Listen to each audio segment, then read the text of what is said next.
घर को जला डालने की, राख कर देने की, तो आओ हो लो हमारे साथ। और लठ लिए खड़े हैं, कहते ये लुकाठी, ये लठ क्यों? कबीर तो यूं गिरते हैं जैसे खडक की धार गर्दन पे गिरती हो। बुद्ध भी काटते हैं, लेकिन काटने में एक कुशलता है, एक तरतीब है, एक कला है, सूक्ष्म मार है। और कबीर तो सीधे सीधे उठाते कुल्हाड़ी और दो टुकड़े कर देते। तो कबीर के वचनों में आग है, आग्नेय है उनके वचन। बुद्ध के वचनों में कोई शीतलता भी होगी, कोई सांत्वना भी खोज सकता है बुद्ध के वचनों में, क्योंकि शीतल है। कबीर के वचनों में सांत्वना खोजनी असंभव है। वहां तो जलती क्रांति है, वहां तो जो राख होने को तैयार हो उसी के लिए निमंत्रण है। फिर चूंकि बुद्ध की सारी दीक्षा, सारी शिक्षा तर्क की थी, एक राजकुमार की तरह उन्हें शिक्षित दीक्षित किया गया था, इसलिए जब वे बोलते हैं तो उनकी अभिव्यक्ति में तर्क का आधार है, दार्शनिकता है, गणित है। लेकिन कबीर बेबूझ, पहेली, उलटबांसी, तर्क का उन्हें कुछ पता ही नहीं, संगति का उन्हें कुछ हिसाब ही नहीं। चूंकि संगति बिठाने का उन्हें कुछ पता ही नहीं है, इसलिए सत्य उनमें जिस परिपूर्णता से प्रकट हुआ है वैसा बुद्ध में नहीं हो सकता। बुद्ध में तो सत्य कट छट के आएगा, निखार लेके आएगा। सत्य ऐसा आएगा जो तुम्हारी बुद्धि को रुचे, पचे। सत्य में बुद्ध के साथ राजी हो जाना बहुत कठिन नहीं। बुद्ध की पूरी प्रक्रिया बुद्धिवादी है, रैशनल है। इसलिए बुद्ध ने उन सारे प्रश्नों को ही कभी उठाया नहीं, इंकार ही कर दिया, उन प्रश्नों को अव्याख्य कह दिया। जिन प्रश्नों में विरोधाभास अनिवार्य है, जिन्हें कहना हो तो कबीर की उलट बांसी ही कहनी पड़ेंगी। जिसे कबीर कहते हैं, एक अचंभा मैंने देखा, नदियां लागी आग। बुद्ध नहीं कह सकते। अचंभा उन्होंने भी देखा है, नदियां में लगी आग उनने भी देखी, लेकिन बुद्ध कह नहीं सकते। ये उनकी शिक्षा दीक्षा रोकेगी कि ये कैसे कहूं, प्रमाण कहां से लाऊंगा, तर्क कहां से जुटाऊंगा, ये बात तो देखी। इसलिए बुद्ध कहते हैं मैं विधि बताऊंगा कि तुम्हें भी ले चलूं उस नदी के किनारे, फिर तुम ही देख लेना, देख लोगे तो समझ लोगे। मगर मैं ना कहूंगा कि नदियां में आग लगी, वो बात ही मत पूछो।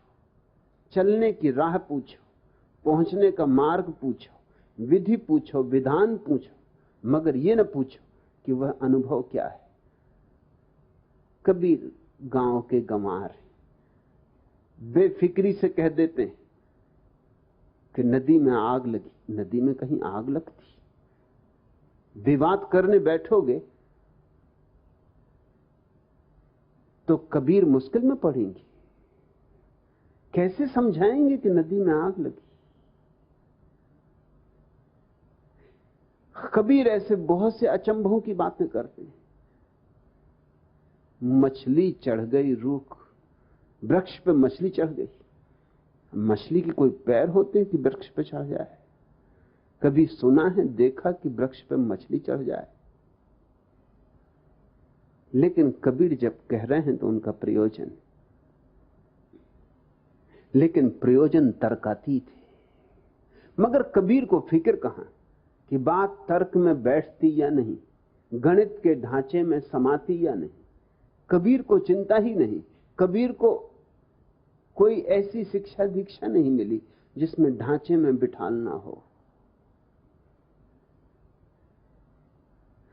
चौखटों में तर्क के बिठालने का उनको कोई स्मरण ही नहीं। अभी अभी पश्चिम के कुछ चित्रकारों ने अपनी कलाकृतियों में फ्रेम लगाना, चौखट लगाना बंद कर दिया है। पूछे जाने पर उन चित्रकारों ने कहा कि जगत में किसी चीज पर कोई फ्रेम तो होती नहीं। जैसे तुमने एक सूर्यास्त का चित्र बनाया, तो सूर्यास्त पर तो कोई फ्रेम होती नहीं कि यहां शुरू हुआ और यहां समाप्त हुआ। न कहीं शुरू होता न कहीं समाप्त होता, फैलता ही चला जाता है दोनों तरफ अनंत में, अनंत दिशाओं में फैलता चला जाता, सब आयामों में फैलता चला जाता। लेकिन जब तुम चित्र बनाओगे तो तुम्हारे कैनवस की तो सीमा होगी। फिर सीमा ही नहीं होगी, तुम चित्र को फ्रेम भी दोगे, सुनहला, सुंदर, बेशकीमती, और फ्रेम देते ही इन चित्रकारों का कहना है कि तुम्हारा सूर्यास्त झूठ हो गया। असली सूर्यास्त पर तो कोई फ्रेम न था, कोई चौखट न थी। तुमने ये चौखट कैसे जड़ दी? तर्क भी एक चौखट है, सुंदर चौखट है, बड़ी सुनहली है, खूब नक्काशी है उसमें, बड़ा बारीक काम है, बड़ी कारीगरी है। लेकिन सत्य पर कोई चौखट नहीं होती। बुद्ध ने और महावीर ने जो कहा है उस पर तर्क की चौखट है। मजबूरी थी उनकी, उनको ही मुश्किल था ये कहना। उनकी सारी शिक्षा दीक्षा यूं थी कि ऐसी बेबूझ बात जो कबीर कह सकते हैं बेशर्मी से,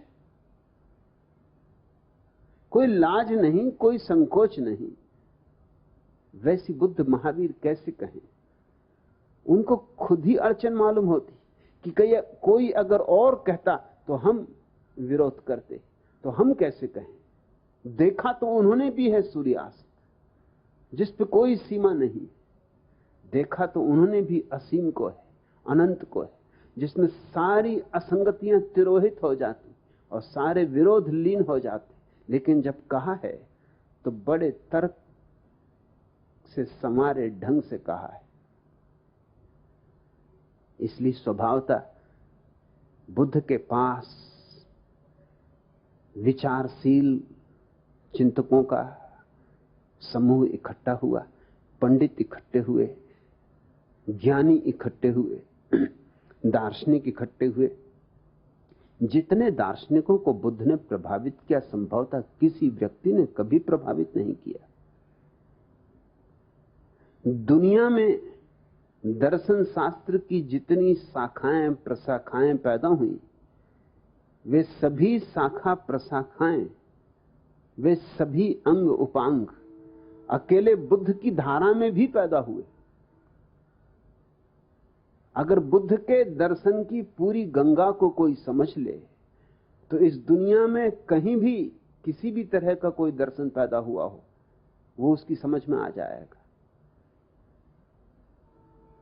एक तरफ सारी दुनिया का दर्शन शास्त्र और एक तरफ बुद्ध की अकेली गंगा, दोनों समतौल हो जाते। फायदा भी हुआ बुद्ध को यूं कि दार्शनिक इकट्ठे हुए और दार्शनिक निखार देते चले।